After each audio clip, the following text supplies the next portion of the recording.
Fog Walker. The desert was silent, save for the occasional whisper of wind brushing across sand and stone.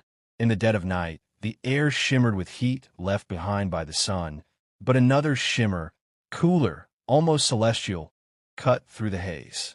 Near the long-forgotten outer fence of Area 51, the fog thickened unnaturally. Lights flickered in the far distance, but no one saw her arrive. She did not crash like her father's vessel had. She descended like a falling breath. Elira stepped out from the shifting mist, barefoot on the dust, her glowing veins a constellation beneath translucent skin. Her white-blue hair floated around her like liquid silver, unaffected by gravity. She made no sound as she moved, though the air bent gently around her, as if recognizing an ancient force returned to the world. A small orb hovered silently at her side. Thelon. Its outer shell shimmered with pale light, its core pulsing softly like a heartbeat. Together, they paused on a low hill overlooking the black perimeter fence of the compound that had once swallowed her father whole. Elira stared ahead, her eyes distant and unreadable. The stars overhead seemed dimmer compared to the quiet radiance of her form. She waited. For years she had waited, just beyond the reach of time, just outside Earth's awareness. Hidden in the silent folds between dimensions, where starlight whispers and memory weeps. Her father's final pulse signal had gone silent here. Confirm position, she said softly, in Elyon, the tongue of the stars. Thelon word, its lights adjusting. Coordinates match historical echo. Earth's temporal drift. 87 years, 6 months since subject Elyon. 1 was taken. Elira blinked slowly. Too long. No response from the core. His life signature is extinguished. The word hit her like a quiet rupture. Not unexpected, but never hoped for. For a moment, silence ruled again. Then she turned from the compound, walking into the open desert. Thelon followed. I will find who did this, she said, and I will bring him home. In the nearby town of Rachel, Nevada, a man worked late into the night under the glow of a single lamp. Dr. Yusef Kadir, astrophysicist and archivist, brushed dust from an old reel of film. His tiny home office was cluttered with alien books, grainy photographs, and declassified government files, some real, some speculative, some maddeningly both. Kadir didn't believe in little green men, but he did believe in the patterns. Data points, matching wavelengths, residual emissions. The universe didn't lie, even when people did. Something had arrived in 1947. He just hadn't known until now that it had family. A low chime came from his laptop. Movement detected outside. He frowned, clicked to open the security feed, and froze. There, standing by a shed, glowing with a gentle, pulsating light, was a figure. A woman, or something shaped like one. She didn't move aggressively, just stood there calmly, watching. Thelon rotated once, scanning the camera. Then the feed went dead. The knock on the door was quiet. 3 soft taps. Kadir stood behind the door, holding a wrench in one hand and a flashlight in the other. He hesitated, then opened it, and there she was. She didn't smile. She simply looked at him, and for the first time in his life, Kadir truly believed he was seeing something not of Earth. Not just alien, but ancient, like starlight older than bones. Dr. Kadir, she said, her voice melodic but precise. You research extraterrestrial artifacts. He nodded slowly. And you're one of them? I am Elira, daughter of Elyon 1. He was taken here by your people. I seek him. Kadir blinked. The alien captured in 47? She lowered her head slightly, a motion of grief. My father. There were 1,000 questions burning in his mind, but none seemed more urgent than the truth in her eyes. She wasn't here to invade. She was here to mourn. Come in, he said, and the fog outside began to lift. The scholar and the starborn. Elira sat with perfect stillness, hands resting in her lap, as Dr. Kadir prepared tea. Thelon hovered near the window, observing with quiet vigilance, its faint hum barely audible. The scientist's modest kitchen was cluttered but warm, lined with books and strange instruments. A well-worn globe sat on the counter beside a stack of age files, most of them stamped with various government insignias, some real, others probably fake. Kadir turned, offering her a steaming cup. Chamomile, he said. Not as advanced as whatever you're used to, I imagine. She took it gently, peering at the liquid. It smells like the breath of Lumithra, a flower from the twilight gardens of Elyon. He smiled despite himself. You really are, from out there, aren't you? She nodded once. Your world calls it the Elyon system. You detected it 80 years ago through gravitational lensing. But no one believed the data. He sat across from her, folding his hands. We believed, just not loud enough. Silence fell again, but this time it was less tense, like the hush before truth is spoken. I've studied the crash site for years, Kadir said. What little was left in the files? Your father's ship. What was it doing here? We were fleeing, Elira said. Our system was collapsing after a war we did not start. My father sought refuge. A peaceful landing, a signal of friendship. But your military saw only a threat. Her voice was steady, but her glowing veins dimmed slightly, like sorrow pressing against her from within. I always wondered, Kadir murmured, why the crash was never repeated. No follow-up, no retaliation. But now you've come. I waited, she said. Too long.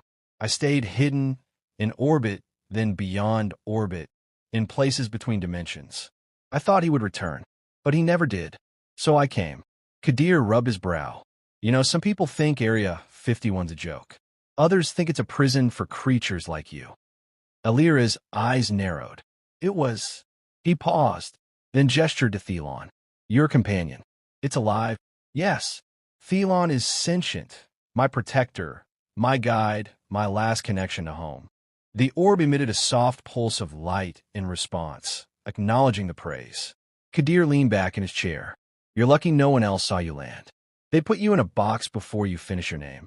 They would fail, Elira said without arrogance. But I have not come to fight, only to bring him home. Kadir hesitated, then stood. There's something I want to show you. He led her down a narrow hallway to a locked cabinet. From it, he withdrew an old folder, thick and brittle. These are copies, fragments of the original records.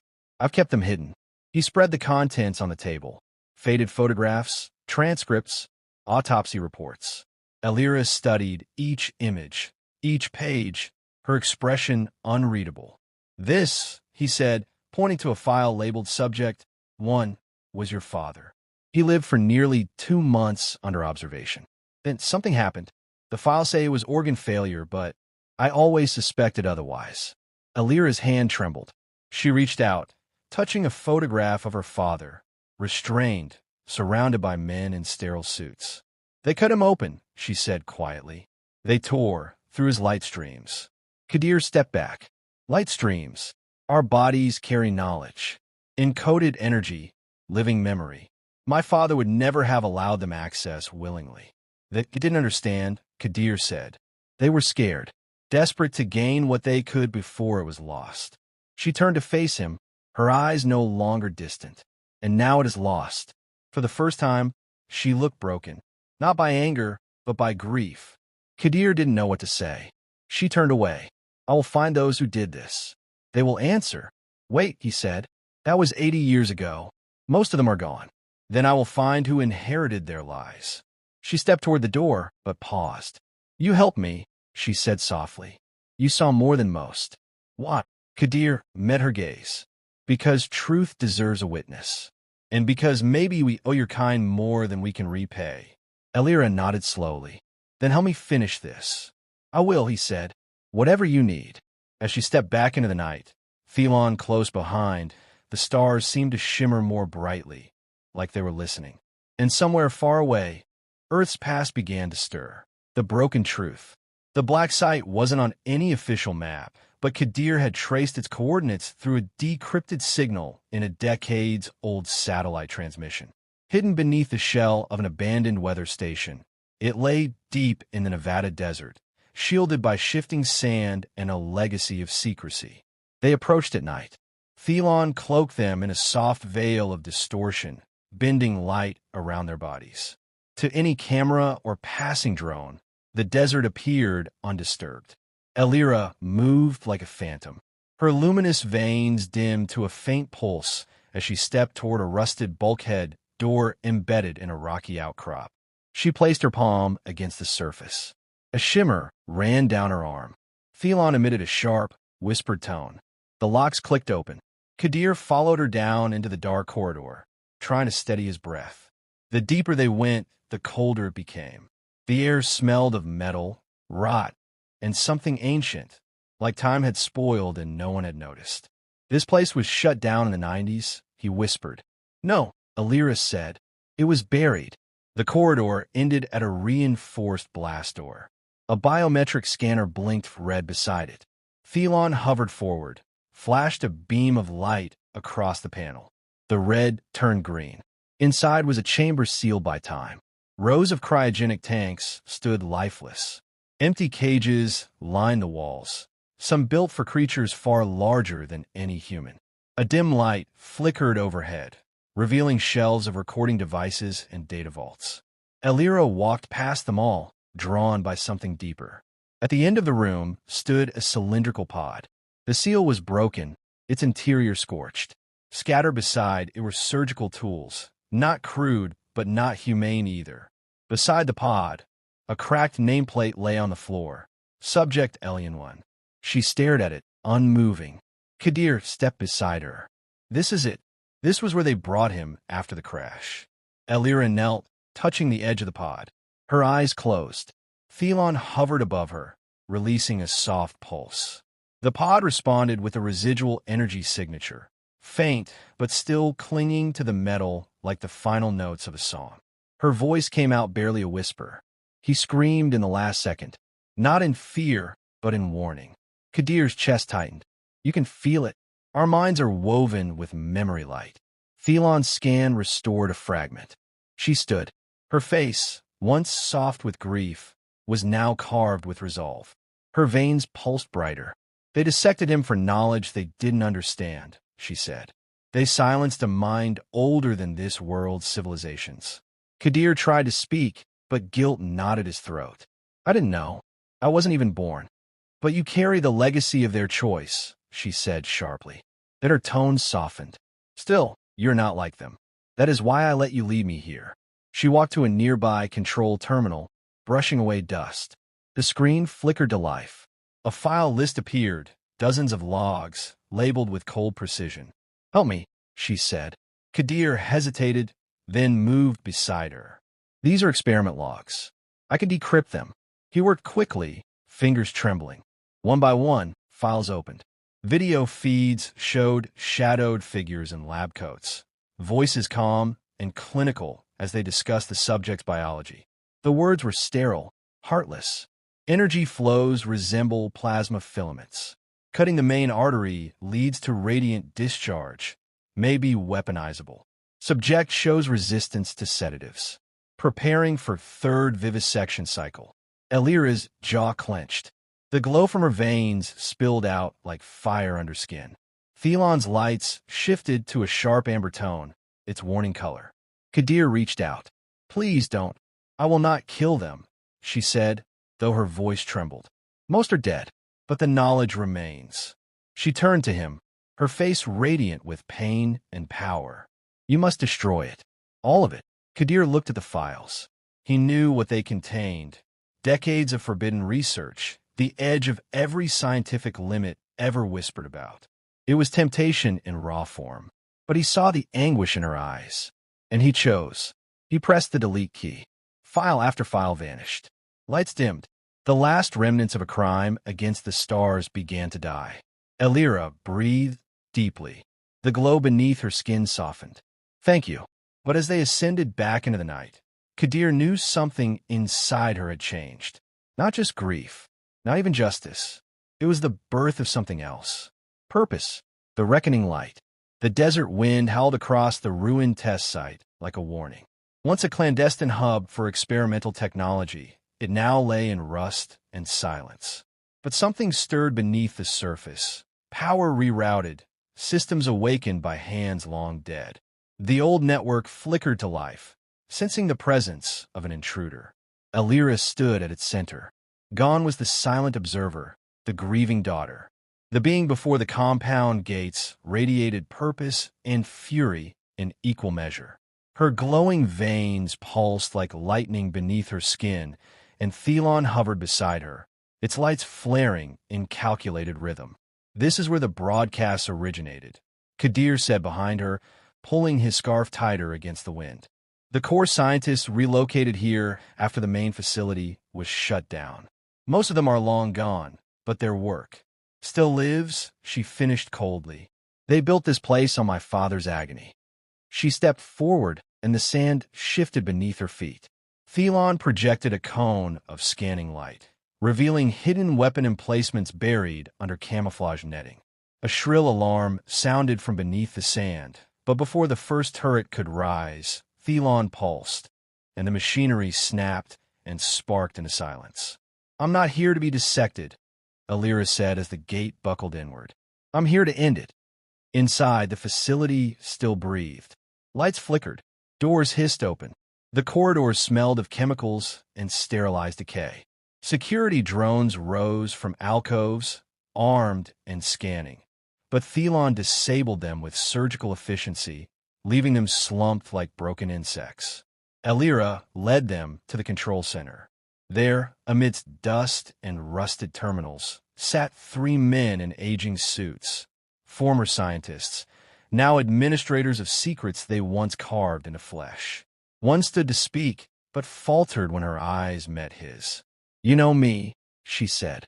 The oldest man, hollow-cheeked and ghost-like, stared at her with a mix of awe and dread. "You're the daughter," he whispered. "The daughter of Elyon." "Elira," she corrected, stepping into the light.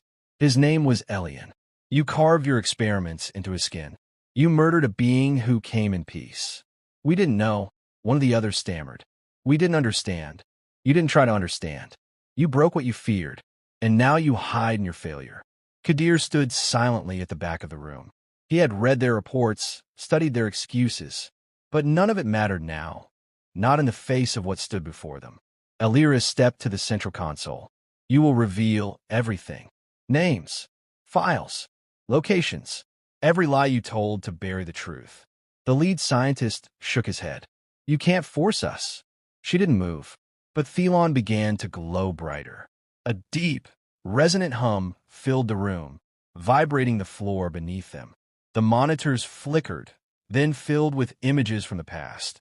Her father, wounded and restrained, whispering something in his native light language. Her people, out among the stars, waiting, watching. "We already know more than you think," she said. Thelon tapped into the facility's uplink. Kadir stepped forward. "She's broadcasting it all. Every document, every video, every testimony. It's going public." The scientists panicked. One lunged for the console, but Elira stopped him with a look. His limbs froze mid-motion as Thelon suspended his neural signals temporarily. "You won't silence the stars again," she said softly. Within minutes, the truth flooded into the world. Satellites amplified the stream. Civilian networks picked it up. Government systems couldn't stop the leak fast enough. Across Earth, people saw it. Her father's last moments, the dissected trust, the cost of fear. Then she shut all down. Elira turned to Kadir. "It's done. The truth is free." He looked at her, not as a scientist, but as a man seeing the end of an age. "So, what happens now?" She walked past him toward the night. "Now you choose." "Choose what?" "To come with me. To leave this world of silence and shadows. To live in the light." Kadir froze. "You want me to go with you?" Elira faced him. "You stood with me. You destroyed what your kind built to hide their shame. And now, I ask you to come with me. Not as a prisoner, but as my companion." He swallowed hard. "And if I say no, you remain here, and Earth continues its slow path toward understanding.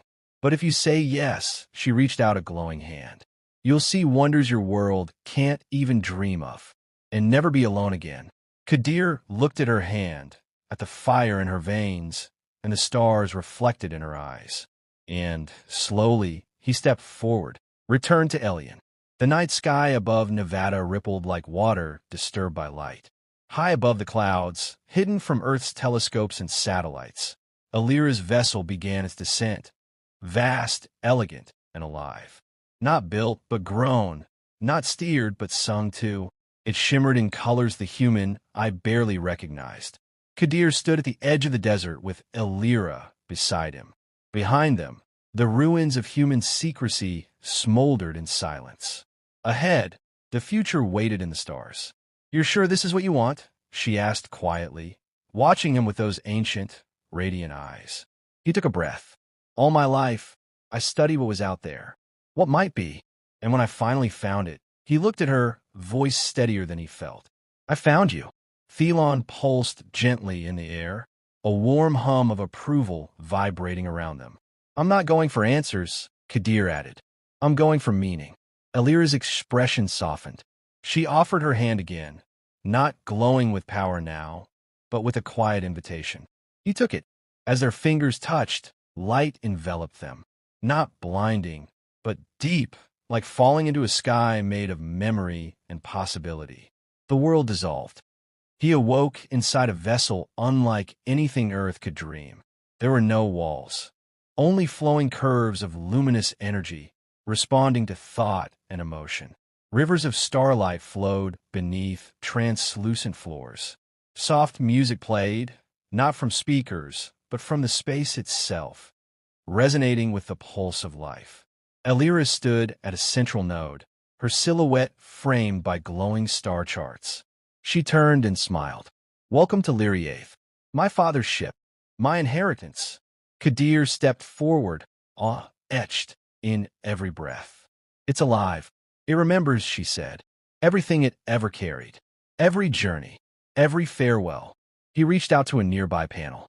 It shifted beneath his touch, showing images of the Elyon system, its twin suns, ringed moons, and cities of light rising above crystal plains. Elira moved beside him. "We are returning to a world that mourned us. My father's name will be spoken again, honored. You really believe they're still waiting?" She looked into the void beyond the vessel's shimmering glass. Hope isn't bound by time.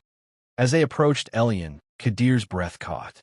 The twin suns burned gold and silver in a sky of deep violet. The planets that circled them shimmered with atmospheric ribbons, like auroras that danced to ancient songs. Elyon itself glowed with life, every continent shaped by light, not conquest. They descended through a ring of translucent clouds, and a city bloomed beneath them, built from living crystal, suspended bridges, and radiant towers that pulsed like slow heartbeats. Crowds gathered on vast platforms. Elira's return had been foretold through the stars. Her arrival awaited. As the ship landed, Thelon projected a path of light. Elira stepped down, her cloak trailing brilliance. Kadir followed, unsure, but supported by her presence. Elyon's council stood waiting, tall figures robed in starlight, their faces serene, their eyes filled with long-buried sorrow. Elira of the lost flame, one of them spoke, voice echoing like a chime. "You have returned." She bowed her head. "I bring truth, and the soul of our legacy." She raised a small crystal, her father's final memory, extracted from the remnants of the pod. The council accepted it with reverence. "And this human," another asked gently, "what claim does he bring?" Elira turned to Kadir. "He destroyed the chains of silence. He stood beside me. He carries no claim, only choice." Kadir stepped forward, heart pounding. "I came not as a conqueror, not as a thief, but to learn, to live, and to witness." The council conferred silently, their thoughts a lattice of light. Then they nodded. "Then witness you shall." That evening, beneath Elyon's twin moons, Elira and Kadir stood on a balcony overlooking the city. Fires danced in the skies, celebrations of return, not vengeance. "I've never seen a place like this," he whispered.